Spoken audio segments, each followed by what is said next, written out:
1 hour at 20 minutes ang haba ng State of the Nation address ni Pangulong Bongbong Marcos batay sa kanyang rehearsal.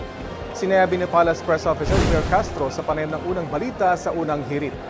Tatalakayin daw sa SONA ang ilang isyong malalapit sa mga Pilipino tulad ng mga isyu sa katiwalian at pagpapababa sa presyo ng mga bilihin. Dagdag ni Castro, nag-iibang prioridad at pagtugon ng Administrasyong Marcos dahil sa mga pangyayaring hindi inaasahan o kontrolado, gaya ng magnitude 7.8 na lindol sa Mindanao at ang giyera sa Middle East.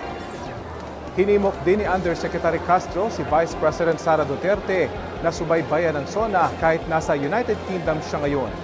Ito na ang ikatlong sunod na SONA ni Pangulong Marcos Jr. na hindi dadaluhan ng Vice Presidente.